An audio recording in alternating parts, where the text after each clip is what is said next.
thank you all for being here. I don't know if you want to give quick intros as well, but I guess just to like quickly transition, we're like really, I think, scrambling through them here. I wanted to maybe just ask, what sort of like what's your history in the NFT space? What's the most interesting thing that like got you into this whole concept in the first place? And maybe we can use that as a jumping off point along with some of your background and what you're working on now.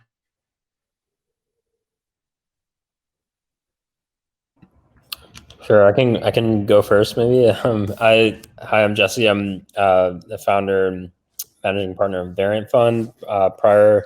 I guess my story with NFTs starts with a project I co-founded called Media Chain, where we're exploring a lot of ideas that I think are now being realized through NFTs, which is really, really great to see. That was a long time ago in crypto years in 2014.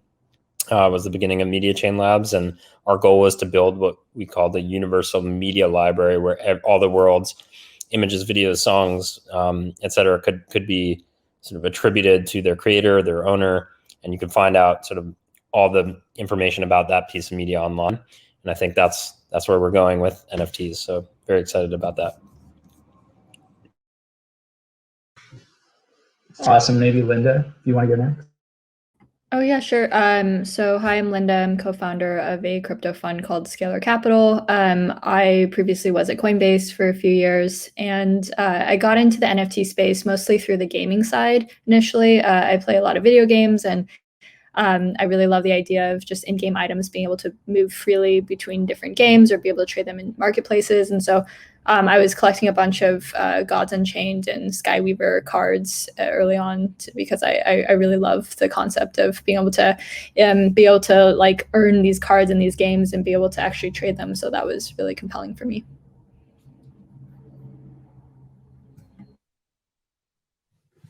Hey, so Dan Elitzer, co-founder of Nascent, which is another crypto investing entity. And previously I was with IDEO along with Tara. And actually, I think early NFT stuff for us was, I remember very specifically getting the 0x and Decentraland teams together at the IDEO office back, and it was like end of 2017, early 2018. And Tara and I were like helping them with a brainstorm around the modifications to what became the ERC 721 standard. There'd been a proposal out there. CryptoKitties wasn't like quite on board with it yet. And we kind of helped think through what some of the modifications were that were going to be needed to make this more broadly applicable. And we did some experiments back then with some fellows and built a few NFT games. But it's been really cool seeing some of those concepts like the extensibility of NFTs that we were playing around with back then that are now starting to really become a new wave in this trend. Yeah, I'm Tara, and wasn't that a wild ride? Like, just imagine like a couple of years ago, it was really just a bunch of engineers and developers in a room, and now sort of this concept of NFTs has just caught on like wildfire, and it's just been amazing to watch. I'm Tara. I'm with IDEO Collab Ventures. We're an early stage fund that invests in crypto and blockchain startups. I'm probably one of the few handfuls of designers turned investors in the world. So the creative and creator economy is very near and dear to my heart. Most of my friends are artists and creators and musicians. So I'm so excited that they're coming into this space and bringing a little bit of creative mischief and chaos into the mix. Definitely. And like, it's kind of interesting that you mentioned that like it really did explode, I guess, this year or last year, depending on how you want to like view the years, given where we are in the world.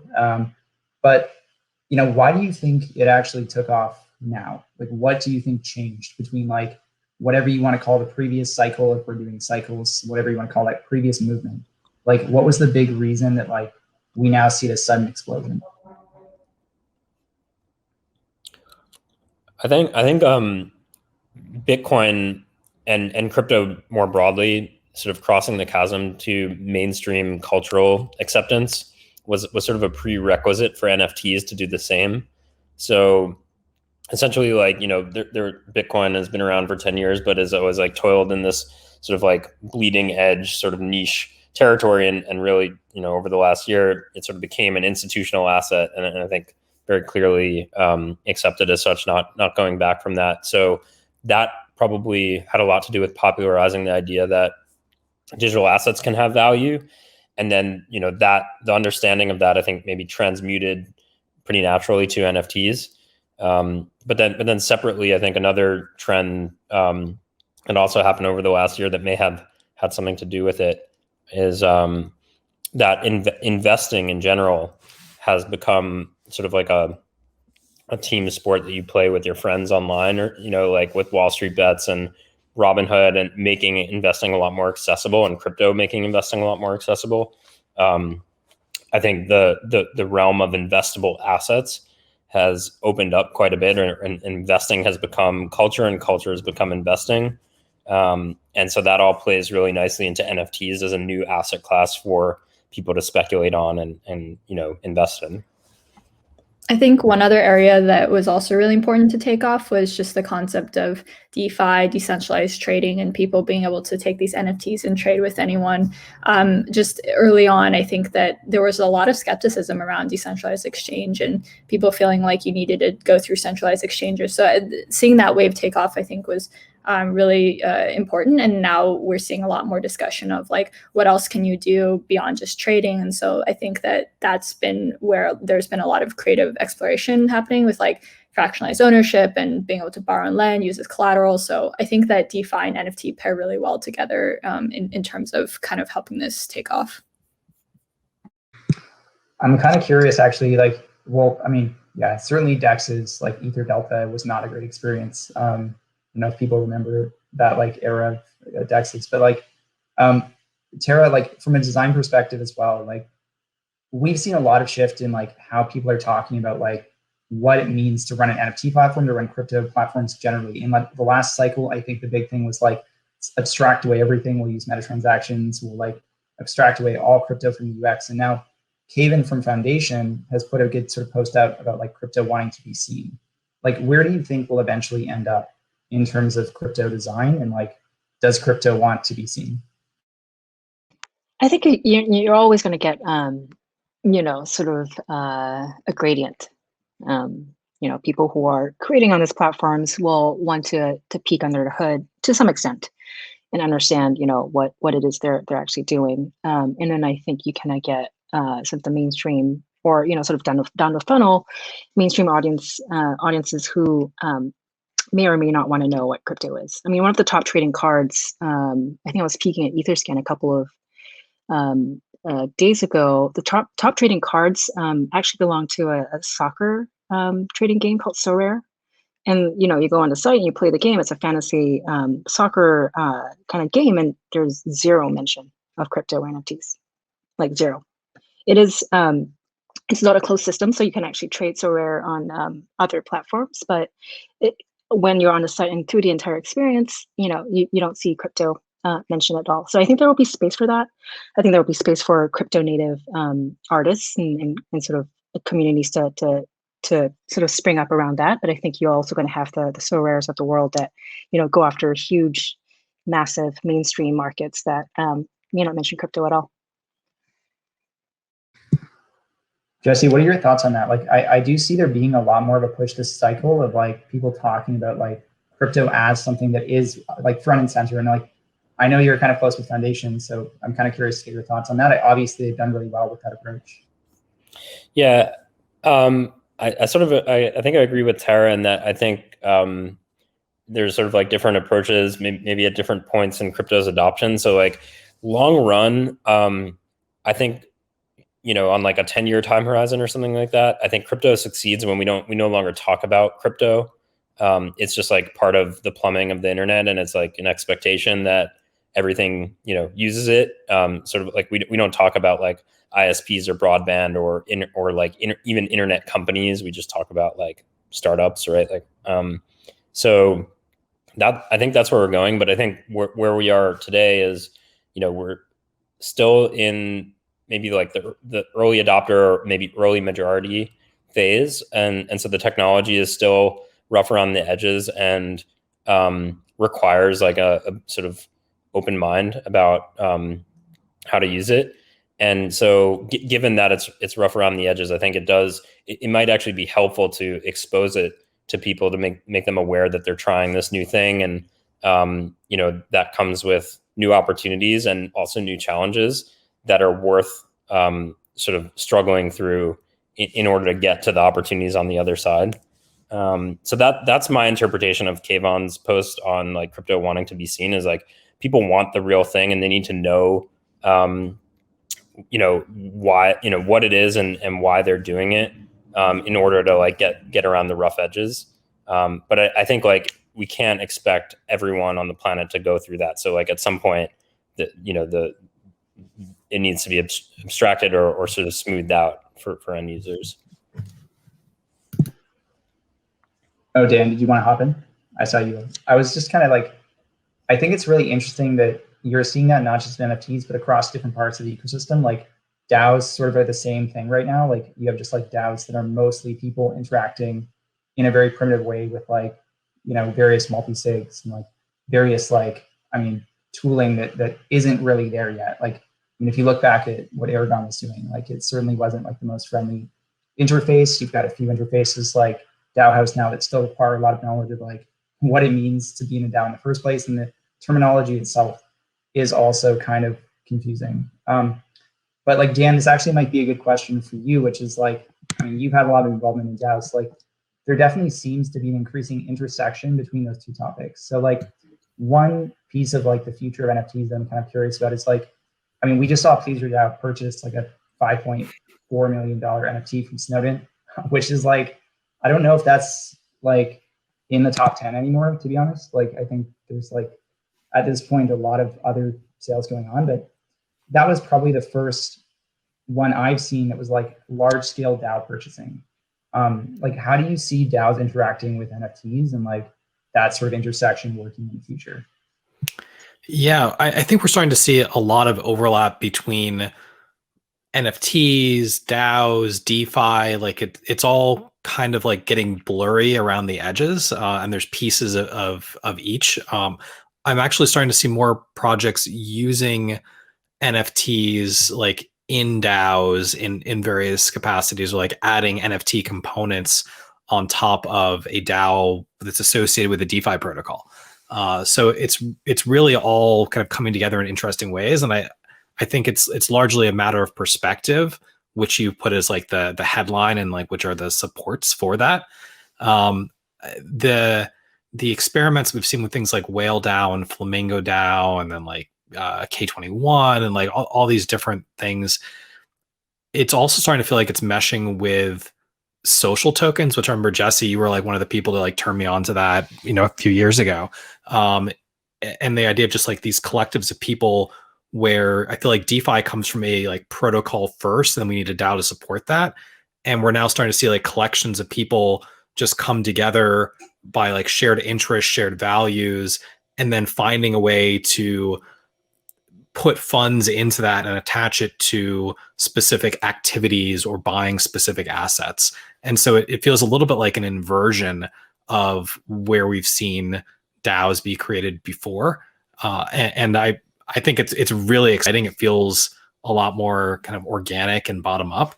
But so we'll see how that evolves over time. I definitely think that like the whole angle of like creators coming together into these collectives is going to be really powerful. Like, I do wonder, like going back to the point about like UX, like eventually how that looks for creators. Like right now, we don't see like a saturation in the market of creators. Like there's plenty of creators who know nothing about NFTs, who know nothing about DAOs. What does it look like when like everyone is using NFTs, everyone is using DAOs? Like, do you start to see that, like, for example, like, I don't know, an example of what you might be like TikTok. Like TikTok had a lot of like remixing culture that's like emerged. And like, I think the concept now of like using a single sort of like media application like Instagram, where you're just posting photos, you're not like interacting with other artists or like collaborating, seems really like antiquated, at least to like younger generations. And like, I'm kind of curious, like, do you see similar sorts of behaviors evolving as people start to like mass adopt NFTs and DAOs and these sorts of like forms of collective creation? Yeah, I think what's really fascinating, just to build on what's being shared in this group in this chat, which is super great, is that I think what crypto does is that it bundles economics and incentives and a market around certain forms of capital, right? So what becomes interesting is that, and I think NFTs today are just scratching the surface of what it could do. But what becomes interesting is that, as we step into what does it mean to, financialize in some ways social capital or cultural capital, and what are the sort of different other derivatives or products that can be built on top of that. I think that's where it becomes really interesting, is when we add sort of this lever to social infrastructure, which is super fascinating. I think all of us here, Jesse especially, has touched on that. I think I'm also, we've talked about this for a while. It's like I'm scared of this too, right? It's like it's really cool, but it's also scary Totally. that like we're so explicitly financializing things, right? Think about what social media has done to our culture in terms of like people just getting like rewired based on dopamine hits to do things that they know are going to get like likes and follows and stuff. And now like you attach money to it, it feels like it's just taking it to a whole new level and making it so much more explicit. There's not even that like barrier of like advertising or like some abstraction there. It's like directly monetized. And I'm excited because like anything that gets more direct connections between like creators and their community and their fans, I think is just like, it's positive overall, but it's also scary in terms of like where it feels like we're kind of pushing culture. Totally. I mean, it's funny when you're saying that advertising is a barrier, a good barrier. It's like, something's clearly wrong in this world. Yeah. Right? Provocation is, we live in a pretty capitalistic society, is that, we're heading towards anyway. Wasn't there a really great tweet a couple months back about how, this pandemic has led to a massive social experiment where we're primarily living our lives through an internet. And in the absence of physical transactions, sort of financial transactions, especially digital ones, have, sort of in some ways taken over or been a pretty good substitute for other forms of interaction that might have taken place. So it's an interesting provocation to think about. But yeah, I mean, for sure, our kids are going to grow up in a very, very different world. One example that I really love is the idea that people from all over the world can now make a living wage just like working in a DAO, dealing with NFTs. And so I think a really great example of that is Yield Guild Games, where they've had people in the Philippines actually making a living wage playing these games. And not only are they just players in these games, they have now been able to be turned into investors, where they can own pieces of land in these games. And this DAO collective, where they have the expertise around these individual games, now can invest in like the best things and kind of build up their own portfolio. So I really love how it's enabled people who might otherwise have not been able to participate in these systems, be able to be part of this like open global DAO. It's kind of interesting. Like there's two sides, right? Like there's a double-edged sword of like hyper financialization in the sense here. Like how do you think we best curb that, like, and like channel it in these ways, like Linda, the one that you mentioned around Yield Guild, where like people are clearly getting benefit from like changing their entire livelihood, their entire like strategy around like how they're working in the world, but at the same time keeping these kinds of like relationships with friends, with like family, that like, maybe we don't want hyper financialized, sort of like separate. Like how do we use things like NFTs and social tokens responsibly, maybe is sort of like corollary to that. I think right now most NFTs and DAOs, like the core feature is like there's a token that can be traded. I wonder if so that's like obviously a good thing if you want liquid markets, and that's a function of like the community you're building. But I wonder if we won't see more communities that are not as permissionless spin up. So in other words, like what you're buying is membership, and membership is not as freely tradable. It sort of runs counter to most of what we've seen in crypto to date, but it's definitely possible. And I think maybe like striking the right balance between permissionless, in entry and exit, and like a sticky community is something that more of these DAOs, and particularly like creator DAOs, might lean into. And like you're starting to see early signs of this. Like one example is Mirror, the blogging platform, where not just anyone can like spin up a blog in spite of the the infrastructure being completely open. If you want to have a domain on Mirror, you need to be voted in by other writers on the platform. And so that's like kind of an early example of like just permissioning the systems a little bit more to avoid like, people sort of like exit scamming you or just, coming in and out and ruining the community. Definitely. And like, it sounds like the good thing is a lot of people are thinking about this problem. Like, I don't think we're as, the last cycle, or like maybe like 5 years ago, 6 years ago, people might have been more worried that we were just kind of rushing into things.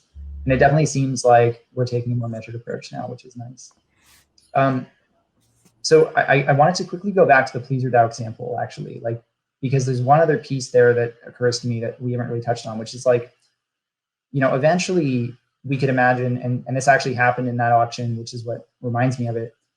So there were two bidders. One bidder was Pleaser DAO. One bidder was this anonymous account that tried to bid and fell asleep and then lost the bid as a result of that, which is just a great story in itself. That like, this is now, we're at the point in the cycle where people are apparently spending like $5-7 million and like falling asleep, losing bids. But like, one thing that was interesting about that is they put up a version of the NFT on OpenSea and tried to get people to try to get Snowden to just purchase it. So like, it kind of raises an interesting question. Like, if Snowden accepts that bid, like, what do we view as like the authentic NFT in that case? And like, are there two authentic NFTs? And more generally, like, how do you view this sort of like cross-platform sort of interaction working eventually? Like, do we eventually see just a standard across like all these different marketplaces? Like, how do you see that playing out? I think a lot of that, like what's authentic, depends on the creator. I think Cooper Turley had I think a good point about this, where it's really, an NFT is not like you're buying the work; it's like you're buying like a relationship with the creator, in some ways. And so I think that's going to be one of the things that differentiates successful creators in this new environment, are ones who like understand the kind of promise and the relationship that they're creating with the folks who purchase their works, and wanting to honor that. And so I think we will see kind of more standard good practices and not as good practices that will evolve. But also I think some of the most exciting creators are going to be people who kind of play with those conventions and figure out like what is a new model and a better model in some way.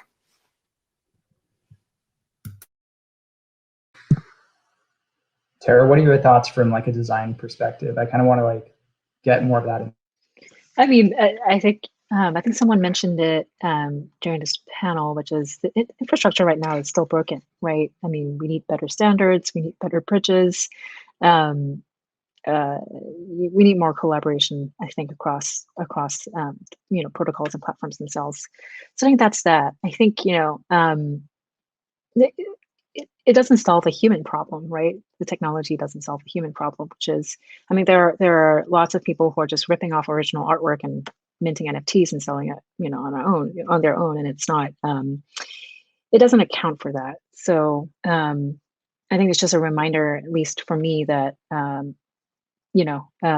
that a lot of what we're dealing with is a lot of sort of human problems as well that will not go away with technology.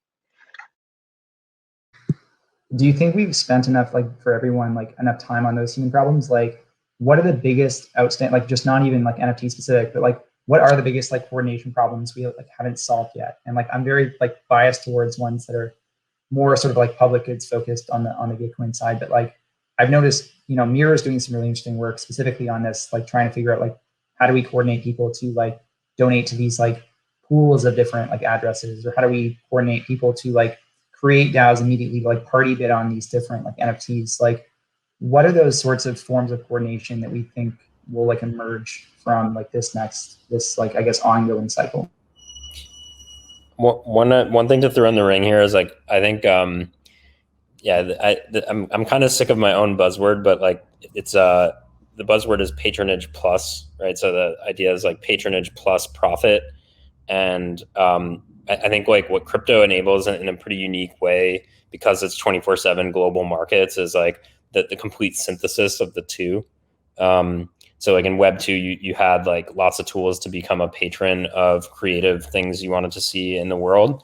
But you had no means of like becoming an investor in those things. And crypto, of course, like makes it really easy for you to be an investor in, in any digital asset. And to points others have raised in this conversation, one of the primary incentives or, behaviors that I think is happening when someone purchases an NFT is like becoming a patron of the creative work that you want to see in the world. Like you're supporting the creator first and foremost, or you're doing it for a relationship or some kind of status in relation to the creator or game or whatever. But then there's also this like secondary motivation, which is profit, or the potential to like make money from reselling that asset in the future, which is much harder to do in Web 2. And so one of the opportunities I think, or coordination problems that Patronage Plus could solve, is that it could make a lot more people patrons of creative work that they want to see in the world, because they have this capitalist incentive to become patrons in the first place. And so that I think is funding creative, funding the arts, funding creative work, funding public goods, has always been sort of an open question. And I think maybe, robust markets for these things actually solve it. And that sort of coordination through markets. I think one thing I've been thinking a lot about is how do you incentivize participation, because we have large groups of DAO members, and do you even want everyone to be participating? How do you create like high quality membership and all of that? And so I think there's a lot to explore in regards to like the reputation side of things. Someone who is consistently voted, maybe they now get like these NFT badges or something, and you can visually see how often this member participates. I want to see more more delegation to like people who are really passionate about this and have dedicated so much of their time to researching the social community and really understanding it. So I think there's a lot to be explored there in terms of the coordination problem, because we don't necessarily, not every single person needs to be voting on every single proposal, but at the same time, we don't want like 1% voter participation rate or something. It's really an interesting problem. Like that's almost it's very much mirrored in like NFTs and like social tokens. Like how do you actually like, what is the right amount of participation in like these different ecosystems from like different parties? Like I don't think there's one clear answer, but like I definitely don't think we've reached that equilibrium yet, which is like kind of unfortunate. But I mean, there's certainly progress that we're making. I guess one last question, which I guess Jesse and Linda, you kind of touched on your answers to, is like, what's the one thing that you would hope to see, especially within just like the NFT space, but even just more broadly in the next like 5 years, that really hasn't like emerged full form yet? Like what would that look like, and what would it be? Maybe we'll start with Dan, just because like Dan and Tara haven't given like, I feel like patronage and like those sorts of like DAO like reputation mechanisms are the answers for Jesse and Linda, but I might be wrong.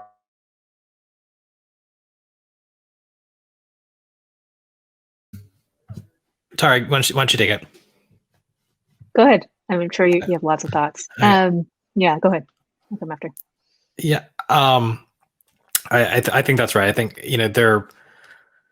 there can be an NFT come out. One of the interesting things I think about using NFTs in this capacity around kind of curation and roles like within a DAO is that one of the cool things about NFTs is that they are transferable, and you kind of don't want reputation and some of these capabilities to be directly transferable.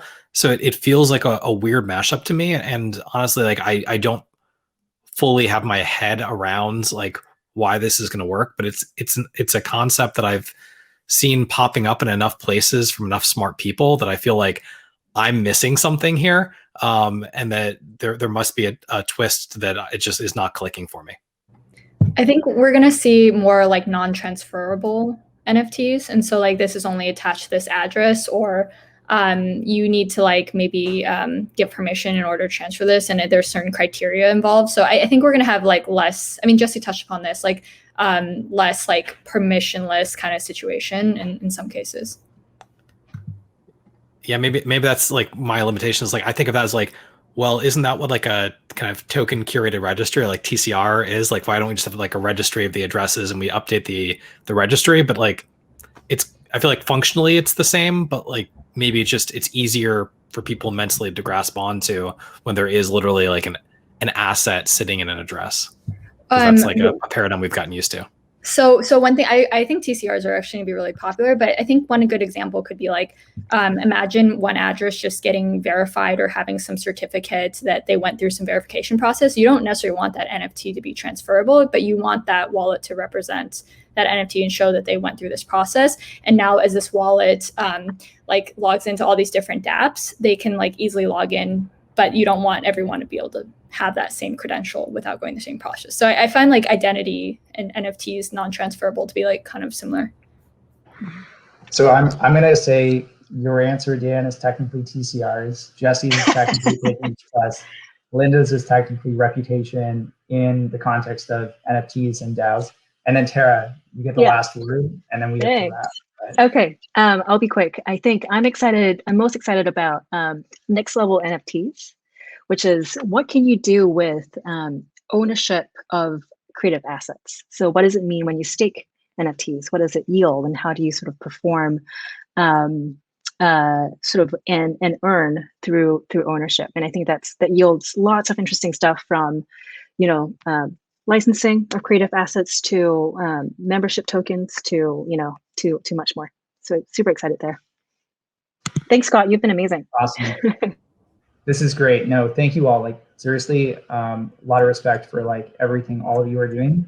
Glad that I somehow stumbled onto moderating this with Austin, and I'm really glad that we were able to put this together. So thank you again.